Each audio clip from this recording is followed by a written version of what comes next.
El título de mi charla es sobre Drácula y otros vampiros, de Bram Stoker a la saga Crepúsculo, y en realidad incluso series posteriores y novelas posteriores a la saga Crepúsculo. Hablaré de algunas de ellas. Esto es el índice, la estructura que va a tener mi charla. Voy a mencionar solamente los puntos principales. Los precedentes de Drácula, la novela de Bram Stoker, la novela de Bram Stoker en su contexto histórico y qué significó, con una serie de subapartados que ya veremos en su momento, las adaptaciones de Drácula al cine y otros vampiros diferentes a Drácula y sus temáticas que veremos de forma más detallada más adelante. Voy a empezar con el primer apartado, son los precedentes de Drácula. Como comentaba Pilar en su introducción, Drácula, la figura del vampiro, de un ser que vampiriza, existe desde la tradición oral en civilizaciones muy antiguas. Pero en Europa, las primeras referencias de estos no muertos que se alimentan de la sangre, que necesitan la sangre de los seres vivos, es algo que se da sobre todo a partir del siglo XIV. Y la imagen que tenemos en Europa del vampiro es un muerto que ha regresado a la vida y que necesita beber sangre humana para seguir viviendo esa no vida. Pero cuando el vampiro empieza a ser un personaje realmente popular, es a partir del siglo XVII, precisamente porque hay una serie de enfermedades que son muy difíciles de explicar y que la ciencia todavía no entiende muy bien, y el vampiro viene a dar respuesta a todas esas enfermedades. Voy a explicar un ejemplo. Unas enfermedades son muy frecuentes en el siglo XVII, unas epidemias que diezman la población, son las enfermedades que se denominan porfiria. Hay muchos tipos de enfermedades dentro de la porfiria, pero son enfermedades metabólicas, pero básicamente algunos de los síntomas son pacientes que tienen muchísima anemia y que tienen una necesidad continua y además les afecta tanto que les afecta el sistema neurológico, acaban perdiendo la razón, tienen necesidad de comer carne cruda, sangre, cuando el cuerpo te pide, porque tiene una anemia galopante y te pide este tipo de alimentos, se vuelve muy sensible a la luz, la piel se le empiezan a salir ampollas, empiezan a orinar sangre, o sea, la orina es de color rojo, los labios y los dientes se le tiñen un poco de rojo, es decir, hay un tipo de enfermedades que despiertan miedo y curiosidad y para los que la figura folclórica del vampiro va perfecta. Vamos a ir viendo a lo largo de esta conferencia como el vampiro es casi una especie de espejo en el que nos podemos mirar y en cada sociedad simboliza una serie de preocupaciones. Estos vampiros anteriores a Drácula no son seres que puedan aparentar ser humanos en ningún momento. Son seres repulsivos, desagradables, a veces son cadáveres. Vamos a ver una serie de imágenes de algunas novelas anteriores al Drácula de Bram Stoker. Fijaros, básicamente un esqueleto. Imposible hacerse pasar por un ser humano. Este tipo de vampiro, que es más una bestia, un animal, más que un ser humano. En este caso, que va a punto de vampirizar a una mujer, es un cadáver andante. Pero a partir del siglo XIX, que es el siglo, a finales de este siglo publica Bram Stoker su novela, el vampiro empieza a ser más humano. Finge ser humano, su apariencia, porque quiere camuflarse. Quiere camuflarse y resultar atractivo sexualmente, elegante, sofisticado, que las mujeres se sientan atraídas hacia él, porque necesita camuflarse, uno, para que no se le descubra, y dos, para poder seguir depredando y vampirizando a víctimas. Llegamos entonces a la novela de Bram Stoker, a finales del siglo XIX, casi el siglo XX.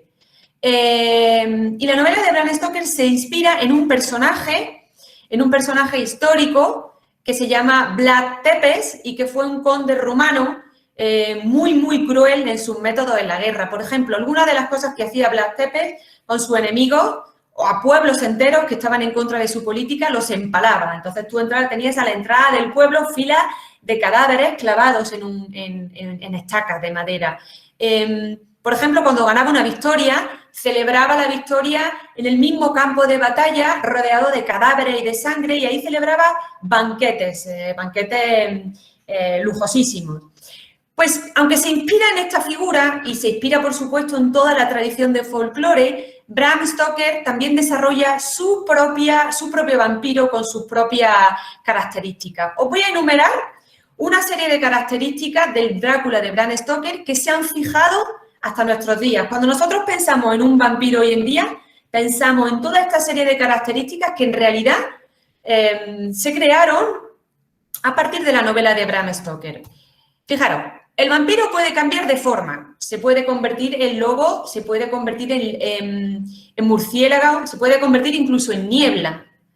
El vampiro necesita beber sangre, que esto sí lo recoge del folclore. Es principalmente nocturno, a veces se nos han mostrado vampiros que se destruyen con la luz del sol, pero esto en la novela de Bram Stoker no es así. Se puede mover durante el día, puede vivir durante el día, pero pierde muchos de sus poderes y está muy debilitado. Puede volar. Es muy sensible a símbolos religiosos como la cruz, el agua bendita y algunos otros objetos, como por ejemplo el ajo. Puede controlar la conducta de algunos animales, las ratas, los lobos. Su imagen no se refleja en el espejo.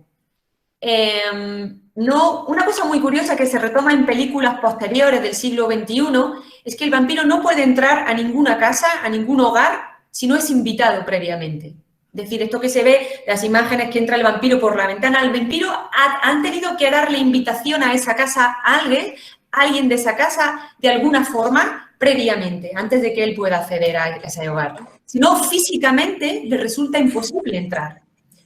Duerme sobre la tierra de su país natal. Y de ahí esa imagen del vampiro que duerme en el ataúd, porque el ataúd está lleno de tierra de Transilvania.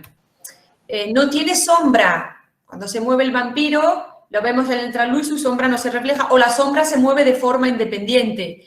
Puede hipnotizar a sus víctimas, puede aparecer y desaparecer donde quiera y cuando quiera. Puede trepar paredes, superficies verticales con una habilidad sobrehumana y tiene una fuerza desmesurada también sobrehumana. Domina los elementos de la naturaleza, puede dominar el fuego, la tormenta, las corrientes de agua. Ya empieza a describírsele con dientes muy afilados, con los labios muy rojos.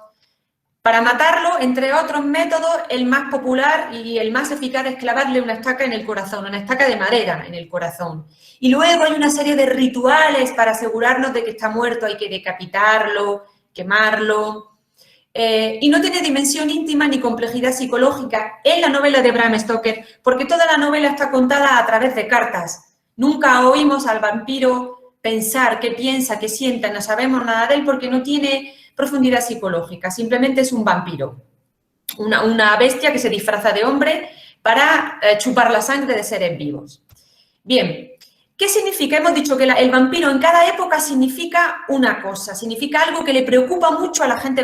Nosotros ya veremos que ahora en el siglo XXI nos preocupan mucho una serie de cosas y esos vampiros del siglo XX-XXI simbolizan esas preocupaciones del ser humano. Bueno, pues el vampiro de Bram Stoker, la novela, se publica en la sociedad victoriana, en lo que se llama la sociedad victoriana de Inglaterra, que es una sociedad muy compleja, se le llama así porque reinaba la reina Victoria. Es una sociedad muy compleja porque hay un montón de conflictos y de contradicciones y de paradojas. Vamos a verlas muy brevemente y las comento en la novela. Para empezar, hay una tensión muy fuerte entre la religión y la ciencia. Es una época en la que hay un montón de avances científicos. Por ejemplo, se inventa el fonógrafo, el cinematógrafo, las máquinas de escribir,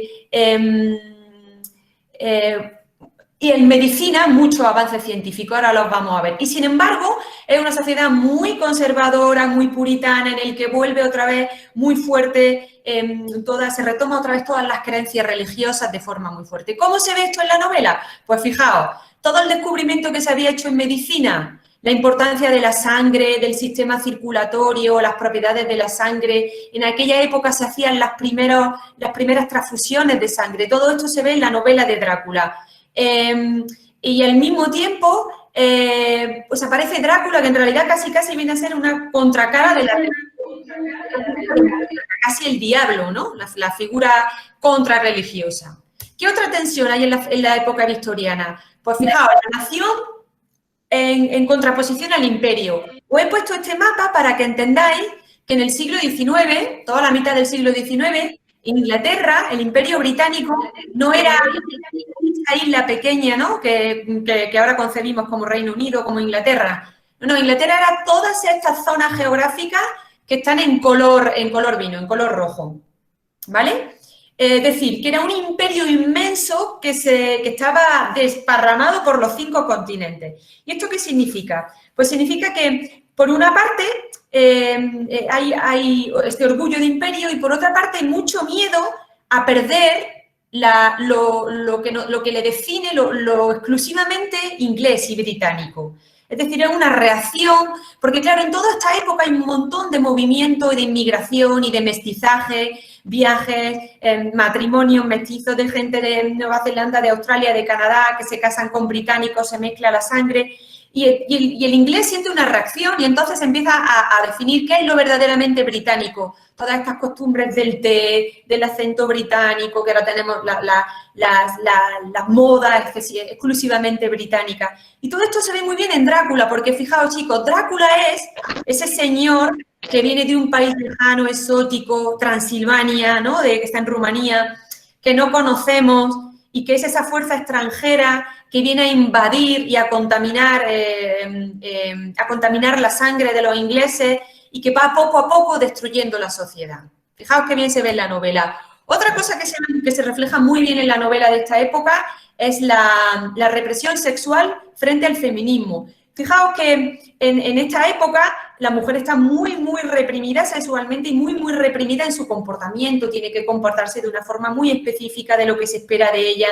No tiene libertad si su marido no le da permiso para hacer ciertas cosas. Y sin embargo, empiezan los primeros movimientos feministas y la mujer empieza a tener derecho al divorcio, a la propiedad privada, a pedir la custodia de los hijos. Esto en la novela se ve muy bien, porque fijaos, tenemos por una parte a los personajes que son las vampiresas, que son personajes que toman la iniciativa sexual, que anulan la voluntad del hombre, y ese personaje le da mucho miedo a Bram Stoker, el autor de la novela, que no era precisamente un feminista, ¿no? Esas mujeres que tienen curiosidad por el sexo, como Lucy, que acaban siendo vampirizadas por Drácula, acaban mal. Y luego tenemos a la figura de Mina, que es la protagonista, que es una mujer que es culta, que está preparada, bueno, que recuerda un poco a esta figura femenina moderna, pero también es una mujer cuya último destino es casarse y tener hijos. Fijaros que las vampiresas representan la antimaternidad. No quieren ser madres. De hecho, Drácula les da un bebé, en algún momento de la novela les da un bebé para que lo devoren, para que se alimenten de él.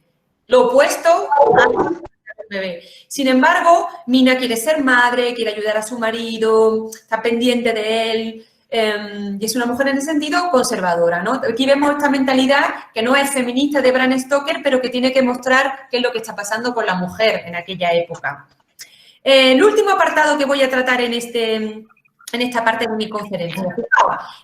Las ciencias sociales frente a la fascinación por lo natural. Es la época en la que se desarrolla muchísimo la psicología, la sociología, surge la criminología, es decir, son ciencias que empiezan a explicar el comportamiento del ser humano, incluso en los más aberrantes, la violencia, los asesinatos, de una forma muy científica. Pero al mismo tiempo, esta época están fascinados con los vampiros, con los fantasmas, con todas estas figuras sobrenaturales. ¿Cómo se ve esto en la novela? Pues fijaos, tenemos el personaje de Van Helsing que está intentando continuamente entender y analizar la psicología del vampiro como si fuese una ciencia criminológicamente y se pasan toda la novela. La maestra que tenía el micrófono puesto. Tenía el micrófono puesto. Y sin embargo, cuando se trata de luchar contra Drácula, solamente lo pueden hacer con formas muy básicas, con la religión y con las supersticiones. ¿Cómo? Pues con la cruz, con el agua bendita, con supersticiones como el ajo. Es decir, que al final viene siendo lo sobrenatural lo que consigue vencer al vampiro. Voy a saltarme esta última diapositiva para pasar a las adaptaciones de Drácula al cine. Porque creo que aunque muchas de ellas están basadas en novelas, creo que a través de este apartado se va viendo muy bien todo lo que el vampiro ha ido significando en distintas épocas. Nos habíamos quedado en el año 1897, finales del siglo XIX, con la novela de Drácula, y todas estas cosas, estos miedos y estas tensiones de la sociedad victoriana que refleja la novela. Pues bien, empezamos con la primera adaptación, la primera película de las que os quiero hablar, que es una película del año ya del siglo XX, de principios del siglo XX, del año 92. Y se llama Nosferatu, es una película alemana de Murnau. Os voy a poner un fragmento en el que aparece por primera vez el vampiro. Es una película muda.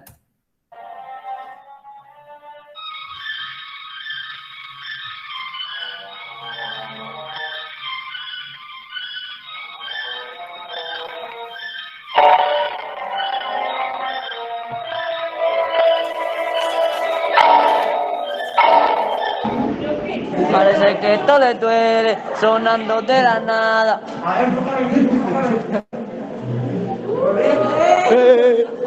Hablan pero nada, parece que esto le duele, sonando de la nada, famosos y la tele. Sí, ponemos silencio en micro. Fijaos, el vampiro que aparece aquí no tiene nada que ver con el vampiro de la novela de Bram Stoker, que aparentaba ser humano. Este es un vampiro que es mucho más monstruoso y que nunca podría pasar desapercibido ni camuflado entre los seres humanos. ¿Qué es lo que refleja este vampiro? Este vampiro surge en Alemania en el año 22, justo después de la Primera Guerra Mundial. ¿Qué ha pasado en la Primera Guerra Mundial? Pues tenemos una Alemania que ha perdido la guerra, que está desolada, en la que hay hambrunas, está un país traumatizado, con una angustia y un pesimismo vital, y ha dejado de creer en los avances científicos, porque fijaos, los avances científicos de esa época fueron los que sirvieron para matar y aniquilar a gente en la Primera Guerra Mundial. Fue la primera guerra tecnológica. Y en ese sentido, hay toda una serie de movimientos culturales en los años 20. Hola. Este Drácula grotesco, feo, anormal, muy deshumanizado, refleja muy bien todo este ambiente que se está viviendo en Alemania en los años 20. Vamos a pasar a la siguiente adaptación. La siguiente adaptación es del año 31, una película norteamericana de Todd Browning. Y voy a poner una escena y luego la comento. Una escena en la que aparece Drácula por las calles de Londres y vampiriza a su primera víctima.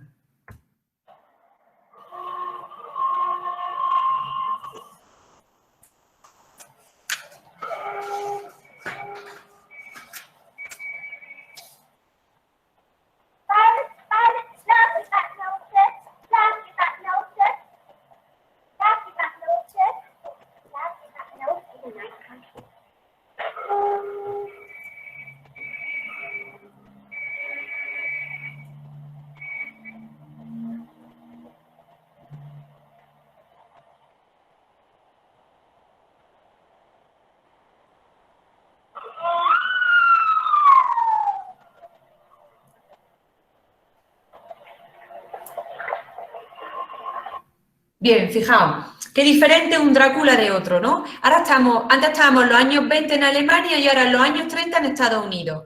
¿Qué es lo que había pasado en Estados Unidos justo antes de esta película, un par de años antes? Pues el crack de la bolsa de Nueva York, que fue una crisis parecida a la crisis que tuvimos aquí en el 2008. Bueno, vosotros sois muy jóvenes y no la recordaréis, pero fue una bolsa básica, fue una crisis causada por el crack de la bolsa, ¿no? La caída de la bolsa de las inversiones, que básicamente estuvo causada porque hubo una serie de malas prácticas poco éticas en la banca y en la bolsa, de una clase social muy avariciosa, muy vampirizadora, que para ganar rápido dinero hizo una serie de inversiones y muy arriesgadas que provocaron una inflación y un boom de la bolsa y que causó muchísima hambre. Fue una época de hambre. La gente se quedó en paro, como ahora la gente se quedaba en paro y la gente también perdía sus hogares. Y todo esto se ve muy bien, toda esta lucha de clases en este Drácula, esta metáfora del Drácula dandy, elegante, un señor de clase alta, que vampiriza a esta chica humilde, pobre, una vendedora de flores que probablemente no no tenga ni un hogar, ¿no? Es decir, esta denuncia a las clases sociales que vampirizaron a las clases pobres y murieron de hambre, se ve muy bien reflejada en la película. También, por otra parte, tened en cuenta que ya Hollywood, en los años 30, es una industria de masas. Hay millones de personas que van al cine. Y en los años 30 no se permitía en esa industria de masas un Drácula muy desagradable. Tenía que ser un Drácula agradable para la vista, que pareciese un ser humano. Y claro, en este sentido, una anécdota de la película, el actor, Bela Lugosi, el actor de esta película, en parte porque tenía un problema de salud mental y en parte por una adicción a las drogas, acabó sus días totalmente vampirizado por el personaje. Él acabó sus días convencido de que él era el conde Drácula. Y de hecho, en su testamento pidió que se le enterrara con la capa y el traje del conde Drácula en la película. Aquí tenéis una foto de su funeral en el que aparece vestido con la indumentaria del conde Drácula. Vamos a la siguiente adaptación. Ya nos movemos a los años 50, casi los años 60. Fijaos las imágenes que os voy a mostrar. Bueno, aquí aparece más o menos un poco camuflado como ser humano, elegante, un señor sofisticado, pero fijaos, aquí ya es casi un animal, los dientes afilados, los ojos rojos ensangrentados, la boca manchada de sangre. Esta película ya sí se puede calificar una película de terror. Es una película que hay mucho terror, hay sangre, hay mucho sexo explícito, mucha violencia explícita. Y lo que viene a simbolizar esta película, que ya estamos casi en los años 60, en la gran revolución hippie de los años 60, de la que habréis oído hablar, ¿no? En la que, bueno, se pone mucho de manifiesto la libertad sexual, moral, va en una época en la que se transgreden los valores burgueses, el orden establecido, la forma. Pues este Drácula simboliza ese espíritu de los años 60, hippie, rebelde, transgresor. Y también desde el punto de vista cinematográfico tenéis que tener en cuenta que ya el cine clásico americano de las películas clásicas ha terminado. Ya nos estamos moviendo en otro cine que está dedicado a otro sector de la población, a la gente joven, a gente de vuestra edad y desde vuestra edad hasta los años 20 y 20 y muchos. Es decir, joven que ya va buscando en el cine otras cosas. Y el cine ya tiene un aire más juvenil, desenfadado, la cámara se mueve muy rápido, hay muchos sustos. Ya el miedo no es un Drácula que entra despacio, sino un susto, una música estridente. Porque el terror en los años 30 podía echar para atrás a la audiencia, ¿no? Pero en los años ya 60, finales de los años 50, al revés, es un gancho que va a traer a la gente joven al cine. Eso es lo que van buscando. La gente joven ya a partir de esa época lo que quiere ir al cine es a que los aterroricen, quieren pasar pánico, ¿no? Esto se ve muy bien también en este Drácula. Bueno, voy a dar ya un salto en el tiempo a los años 90, a un Drácula que fue muy famoso en su época porque además era muy fiel al espíritu de la novela. Pues este Drácula, lo que más me gustaría, no tanto del argumento de Drácula como de la estética de este Drácula. Este Drácula sobre todo es un Drácula que le presta muchísima atención al diseño, a la moda, a las telas, al maquillaje, a los objetos, a la puesta en escena, a los vestidos, a los decorados, ¿no? La decoradora, la diseñadora, Eiko Ishioka, se hizo famosísima a partir de esta película. Y el personaje, de hecho, en los otros Dráculas anteriores que hemos visto, el personaje va siempre vestido igual. O bien con capa, o bien con ese traje antiguo. Aquí el personaje está continuamente cambiando de estética, de traje. De hecho, es un personaje que le da tanta importancia a su personaje, a su aspecto, a su estética, va muy refinado. En algunas ocasiones se ha definido casi como un Drácula feminizado, ¿no? Este Drácula casi es una excusa para poner de manifiesto toda la potencia estética que ya el cine tiene en los años 90. Tiene mucha capacidad de estetizar. Fijaros, voy a poner algunas imágenes para que lo veáis más claro. Primero, el Drácula aparece así con esta armadura, cuando todavía es un ser humano, antes de convertirse en vampiro. Esta armadura que tiene esta influencia oriental y que casi parecen los tejidos blandos del ser humano, la musculatura del ser humano. Luego aparece con este kimono oriental y este tocado en forma de corazón, que era el peinado típico de las mujeres en la Edad Media. Después va a Londres y es un señor, un lord inglés, un señor de clase alta, un caballero inglés con su sombrero y toda la indumentaria típica de esta clase social británica. Fijaros Lucy, el personaje de Lucy cuando ya es vampirizada y vuelve a la vida. Qué detalle de encajes, qué riqueza de telas, de ornamentos. Las vampiresas que viven en el castillo, fijaos también qué atención al vestuario con esta influencia de la mujer grecorromana, ¿no? Me gustaría, bueno, esta última escena de Mina y Drácula con la riqueza de vestuarios. Me gustaría volver a esta imagen de Drácula, aquí las piedras preciosas, los colores dorados, continuamente estetizando al Drácula. Pero quiero volver a esta imagen. Porque fijaros si el Drácula estaba preocupado, si este Drácula fue un Drácula estetizante, pendiente de su aspecto físico, hasta cierto punto feminizado, que un año después, esta imagen de Drácula la rescataron los Simpson en el año 93. Y fijaros, voy a poner una escena de los Simpson que en tono humorístico hicieron una parodia de este Drácula.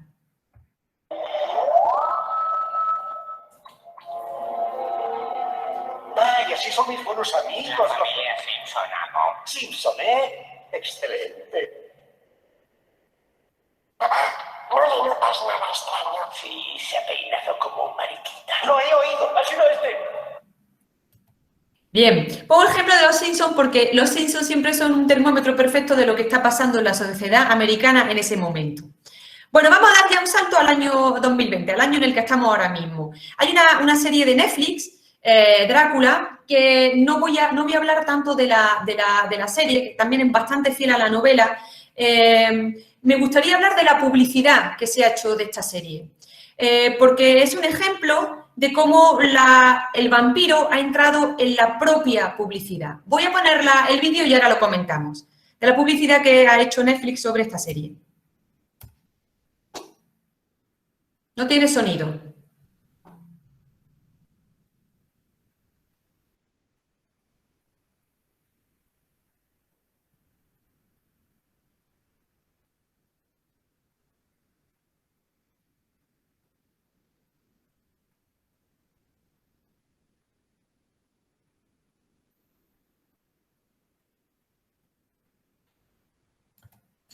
Es decir, lo que quiero mostrar con esta imagen es que, si os dais cuenta, ¿no? Con la sombra de las estacas clavadas, Drácula, la imagen de Drácula, solo aparece de noche. Es decir, el propio vampiro entra en la publicidad y solo puede entrar en la publicidad de noche.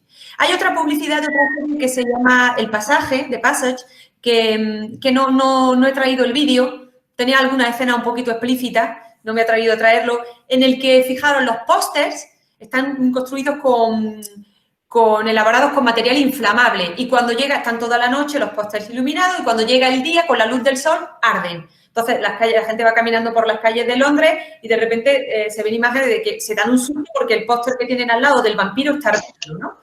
Es el vampiro entrando en la publicidad. Bien, con esto termino ese apartado. Me gustaría seguir hablando ahora de otros vampiros, es decir, otros vampiros que no están directamente influenciados por la novela de Drácula y que no son Drácula, que son otros personajes. Pues hablaré de algunas películas y hablaré también sobre todo de series, que es lo que más ha abundado sobre todo a finales del siglo XX y principios del XXI. Fijaos, a partir de finales del siglo XX ya Drácula no es importante, Drácula pierde muchísima importancia, porque le cede protagonismo al vampirismo, a la idea del vampirismo en general. Es decir, el vampirismo ya es un fenómeno cultural, el vampirismo ya nos sirve no para hablar de Drácula, sino para hablar de temas que nos preocupan o de géneros cinematográficos que gustan. Por ejemplo, se utiliza Drácula para hablar del suspense juvenil, para hacer películas de acción o de artes marciales casi como Blade, para hablar de la crisis de identidad, para hablar de la diversidad de raza, de la diversidad social, de la diversidad de género, de la diversidad sexual, para hablar del feminismo, para hablar del problema de la diferencia, de sociedades multiculturales, la dificultad de la integración, cuando hay muchas razas, muchas proveniencias culturales, geográficas, sociales. Y por lo tanto, como todas son estas cosas, las cosas que nos preocupan al ser humano en el siglo XX y en el siglo XXI, el vampiro se vuelve muy humano. El vampiro ya es prácticamente un ser humano, solo que vampiriza. Con las mismas preocupaciones, las mismas necesidades emotivas, emocionales, psicológicas, casi unos miedos muy parecidos a los que tiene el ser humano. Vamos a ir viendo toda esta serie de apartados a través de ejemplos de series, ¿vale? Todas estas temáticas, que son las temáticas que preocupan al ser humano desde finales del siglo XX y todo lo que llevamos del siglo XXI. Bueno, en principal, una serie, lo que más éxito está teniendo, yo creo, entre la gente de vuestra edad, la gente joven, que se lleva el vampiro al instituto. El vampiro es un estudiante de entre 14, 15, 16 años aproximadamente, luego se le va viendo evolucionar hasta los 18, 19 años, que va al instituto y que le preocupan las mismas cosas que a vosotros. Por ejemplo, pues intentar adaptarte, intentar integrarte, ¿no? El bullying, el chico nuevo o la chica nueva que entra al instituto y que te atrae o que no te atrae, que todos tienen curiosidad, el miedo a que no te acepten, el miedo al acoso, la imagen que quieres proyectar sobre los demás, quieres ser popular, quieres que se te considere guay, ¿no? Quieres la iniciación a la sexualidad, las primeras experiencias con el sexo, el no entenderte a ti mismo muy bien, el estar intentando saber quién eres y cómo eres. Todo esto es lo que refleja el vampiro que llevamos al instituto. Hay muchas series que reflejan esto. Algunas son un poquito más frívolas, como Buffy, el cazavampiros, que es una serie que terminó de emitirse en el 2003, ya en el siglo XXI. Buffy es una chica de 16 años, normal y corriente, es una chica humana que tiene las mismas preocupaciones de cualquier otra chica de su edad, que también llega nueva al instituto, y la diferencia entre ella y los demás es que ella caza vampiros. Y ya aquí en Buffy se empieza a ver pues, todos estos temas que he dicho de niños a los que acosan, a los que Buffy tiene que ayudar. Fijaros otra cosa que se empieza a ver muy, muy interesante. Aquí quizá en esta imagen no se aprecia tan claro, pero empiezan a ser todos los personajes guapísimos. Todos están, bueno, todos son súper atractivos, todos tienen un cuerpo exuberante. Se intenta mostrar a las mujeres con faldas cortas, con escotes, los hombres en cualquier momento aparece una excusa para que se quiten la camiseta y podamos ver esa musculatura perfecta de machacarse ahí en el gimnasio.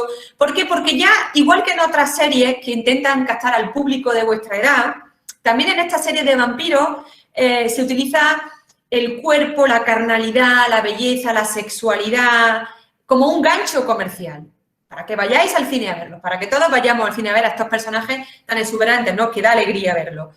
Sin duda la serie que ha llevado el tema del instituto a su clímax ha sido Crepúsculo, ¿no? Crepúsculo, que es una serie que empezó, se basó en las novelas de la autora Stephanie Meyer, que fueron un bestseller. Crepúsculo, he puesto este ejemplo de esta imagen, pero bueno, sabéis todos que es una saga de 4 libros que luego fueron 5 películas, porque el último libro se separó en 2 películas. Creo que en esa escena se muestra muy bien toda esta cosa de juvenil y del instituto. En otras series, en otras películas de esta saga Crepúsculo también se verá la iniciación sexual de los personajes, el conflicto entre uno y otros estudiantes. Bueno, pasamos al segundo tema que creo que nos preocupa muchísimo en el siglo XX y XXI, finales del siglo XX y XXI, que es el vampirismo como una maldición social, es decir, el vampiro ya no es un ser privilegiado, ya no es un ser que está, que nos fascina y que todos queremos acceder a esa inmortalidad.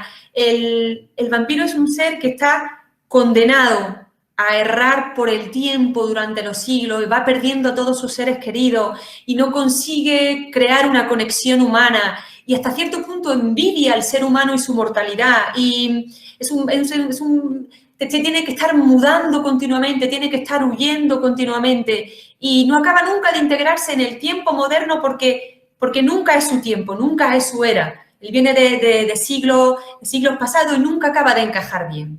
Pues este vampirismo se pone de manifiesto, yo creo, por primera vez en la película Entrevista con el vampiro, que a su vez está basada en la novela de Anne Rice, de Entrevista con el vampiro. Esta película de los años 90 tiene una escena define perfectamente, pues son unos vampiros que viven en familia, o dos vampiros hombres, que es otro tema que empieza a verse, la familia alternativa, con una niña a la que vampirizaron. Y uno de ellos, pues un ser que vive atormentado con su condición de vampiro, también empieza el complejo de culpabilidad de los vampiros, que no quieren consumir sangre humana ni destruir. Pues fijaros el momento que tiene la niña en cuanto se da cuenta de que al ser vampiro, ser vampiresa, no va a poder crecer, no va a poder ser mujer, no va a poder envejecer, no puede cambiar su aspecto físico. Fijaos.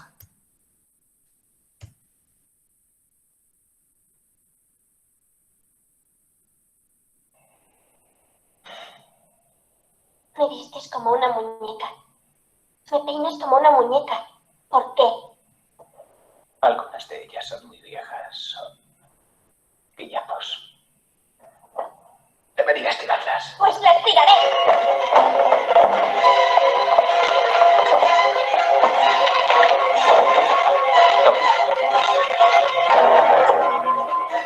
Claudia. ¡Claudia! ¿Qué has hecho? ¡Tú me dijiste que hiciera! ¿Traer un cadáver para que se pudra? Quería ser como ella. ¡Está loca! Claudia, ¡vete a la casa en la que vivimos! ¿Quieres ser siempre una muñeca? No, Claudia. ¿Por qué no? ¡No puedo cambiar como todo el mundo!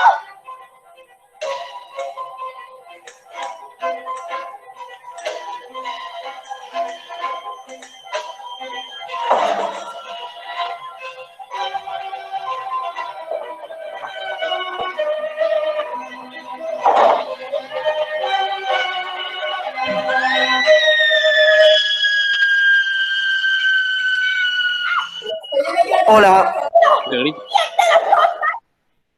¿Veis? Esta ansiedad por todo todo lo humano que te puede robar tu condición vampírica. Otra serie muy famosa en la que se ve muy de manifiesto esta maldición vampírica es en Crónicas Vampíricas, que si veis en el póster que aparece en el PowerPoint, también ahí se ve de manifiesto personajes, yo no sé si habéis visto la serie o algún capítulo, también es una serie con mucho contenido sexual, personajes que enseñan mucho su cuerpo, muy atractivos, todos tienen un cuerpo perfecto, son guapísimos, pero fijaros también que os voy a enseñar esta idea de personajes que sufren por su condición vampírica y que no quieren ser vampiros.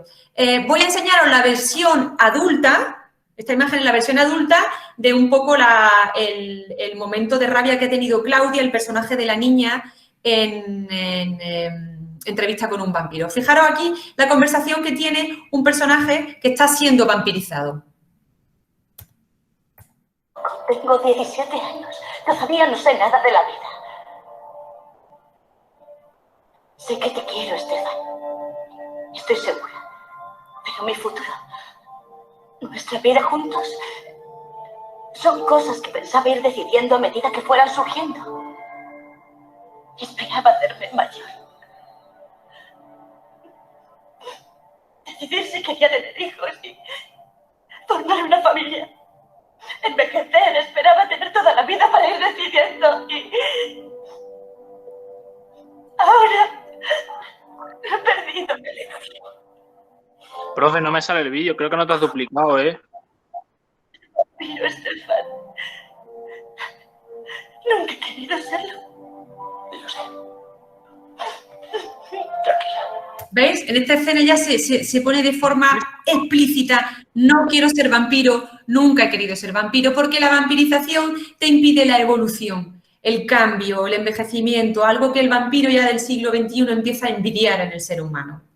Vamos a hablar de otro aspecto, nos estamos acercando al final de la charla, no os preocupéis. Vamos a hablar de otro aspecto que es esencial a la sociedad del siglo XXI. La sociedad del siglo XXI es multicultural. Estamos continuamente migrando, a veces por necesidad, por guerras, por exilios políticos y a veces porque es una sociedad global en la que los seres humanos nos movemos por motivos laborales, por motivos emocionales y en esta sociedad, claro, hay un problema, obviamente, de choque de distintas culturas y obviamente un problema de integración. El vampiro en sí mismo, si os fijáis, si os acordáis de la novela de Drácula, Drácula es un inmigrante, Drácula es un ser de Transilvania que llega a Londres e intenta camuflarse y allí no encaja en esa sociedad. Y eso se ha visto luego en muchas versiones del vampiro. Es la propia imagen del inmigrante, decía, esta fuerza extranjera que está invadiendo Inglaterra. Pues mira, hay una novela, hay una serie también de este año, del siglo XX, del siglo XXI, del año 2020, solamente hay una temporada. Se está estudiando las siguientes temporadas, que se llama Vampiro. Es una serie francesa y es muy interesante. Os cuento antes de poneros el vídeo. Es una familia que vive en un barrio magrebí de París, es decir, un barrio donde la mayoría de la población son argelinos. Y es una niña híbrida. Su padre es un no vampiro, su madre es vampiresa, tiene algunos hermanos que son vampiros y otros no. Entonces, la madre, para que la niña consiga integrarse en el mundo del ser humano y no desarrolle el gen vampiro, le está dando continuamente una medicación y continuamente su preocupación es que se integre y que sea un ser humano normal. Fijaos que es ni más ni menos que lo que la primera generación de inmigrantes quiere para la segunda generación. Dejar de hablar su lengua, que hablen solamente francés, que se integren, que no queden nada del origen del país del país de origen para que se integren completamente en el país de destino. Y el vampirismo aquí funciona como esa metáfora de la integración. Tienes que sacrificar todo lo vampírico para poder integrarte.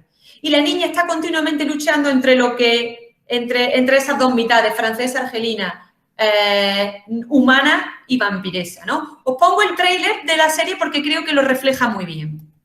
Profe, perdona que te interrumpa, pero tengo clase y me tengo que ir. Muchas gracias por la charla, ¿eh? A ti, gracias. Hasta luego, hasta luego. Hasta luego. Creo que algo comienza a cambiar.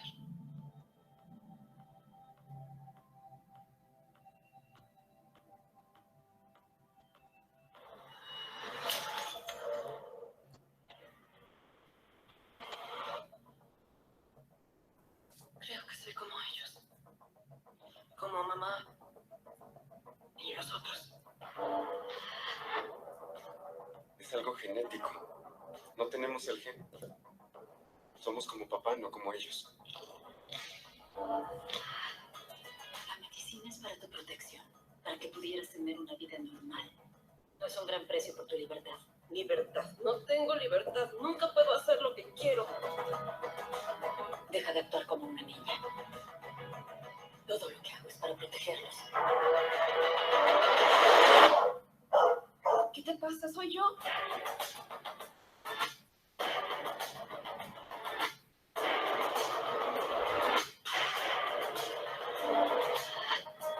Tu hija milagrosa.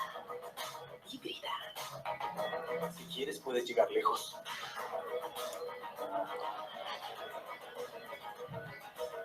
Tú vas a traerla aquí y, si no, iré por ella yo misma.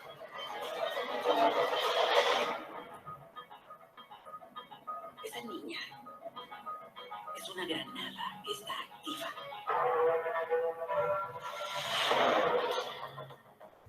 Bueno, pues ahí habéis visto todo el tema de la tensión entre lo vampiro y lo no vampiro, la emigración y la integración, pero al mismo tiempo, pues bueno, todas las cosas propias de un adolescente, la iniciación, la tensión entre tu obligación, lo que te apetece hacer, todo tu deseo sexual, el movimiento hormonal, las fiestas, las drogas. Bien, pues en los 5 minutos que me quedan de charla voy a hablar solamente de 2 apartados. Uno, el vampiro y la diferencia. Es decir, el vampirismo como algo como una excusa para hablar de todas las diferencias sociales, culturales, que en una sociedad como la nuestra producen tensión. Menciono brevemente 2 series. Una de ellas me parece especialmente interesante, que es True Blood, y la otra, The Originals, ¿vale? Los originales.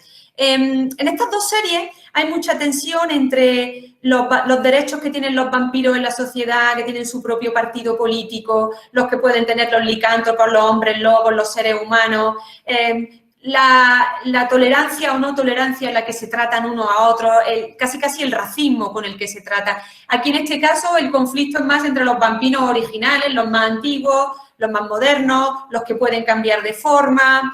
No me voy a entretener mucho en este apartado porque me queda poco tiempo y prefiero ir directamente al último apartado de mi presentación, que también me parece bastante curioso porque refleja mucho las preocupaciones de nuestra época contemporánea, que es el vampiro y la rutina, ¿vale? Y con este apartado voy a terminar. Mirad, el vampiro, como habéis visto a lo largo de esta presentación, es un símbolo y una figura enormemente dramático, ¿no?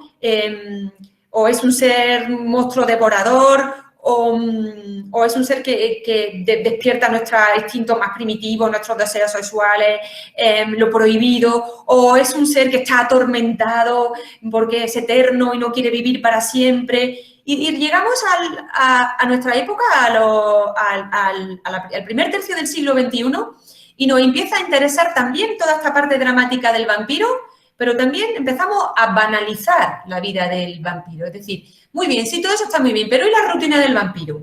El vampiro cuando se levanta, con quién vive, cómo se lava los dientes, cómo va al supermercado, cómo puede entrar en una discoteca un vampiro, cómo puede entrar en un bar. Y en este sentido hay series y películas que han tratado esto con un tono humorístico, creo que muy inteligente.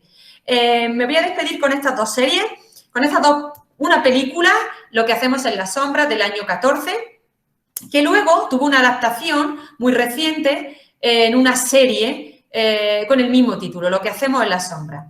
Voy a poner un fragmento, un tráiler, de hecho, el tráiler de la película de Taika Waititi, que refleja muy bien toda esta banalización de cómo es la rutina de un vampiro que vive con compañeros de piso, tiene que pagar alquiler y tiene que hacer la compra y va de bares y le gusta ligar. Vamos a verlo.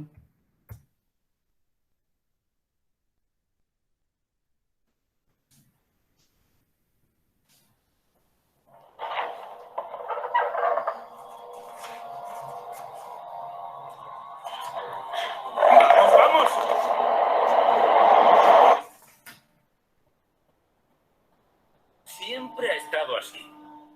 Deacon, te tocan los platos y llevan así 5 años. Eres un tío guay, pero no haces lo que te toca. Me alegra que digas que soy un tío guay. Pero esa no es la cuestión, no lo has entendido. La reunión no es para hablar de lo guay que eres. Cuando juntas a 3 vampiros en un piso, obviamente se va a generar mucha tensión. En todos los pisos compartidos hay tensiones. Diego era un dandy del siglo XVIII. Mira, una taza fantasma. Vladislav es un poco pervertido. Esta es mi cámara de tortura. Deacon es como el malote del grupo. Yo debería pagar el alquiler, pero no lo hago. Lo malo de ser vampiro es que te tienen que invitar para entrar. ¿Nos puede invitar a entrar, por favor? Tenéis que pagar. Por favor, Puedes invitarnos. necesitas sangre fresca. Me llamo Nick, soy vampiro desde hace 2 meses. Mi amigo Richard es portero, ¿nos dejará entrar? Caballeros, sean bienvenidos. Nick es muy divertido. Soy un vampiro. ¡Vampiro! ¡Vampiro! Es un capullo. ¿Por qué no entras por la puerta? ¿Quieres llamar la atención o qué? Pero si hay un equipo de rodaje siguiéndoos. ¿Has traído a casa a un cazador de vampiros? Solo le di mi mail. ¡Lo puedo explicar! No podéis comeros a las cámaras. Bueno, igual a uno sí.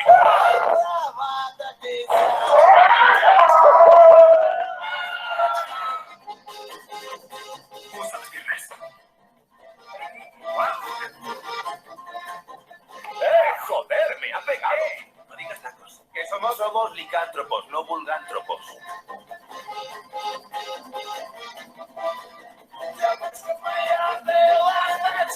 Cuando te conviertes en vampiro, te vuelves muy sexy.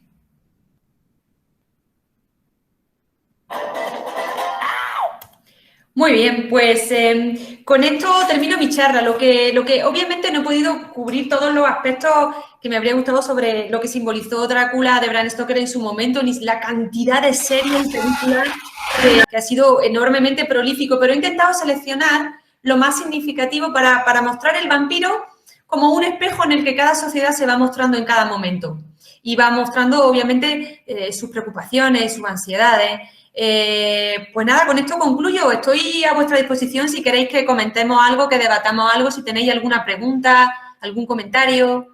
Tenéis ahí mi mail por si queréis contactar conmigo también en algún momento.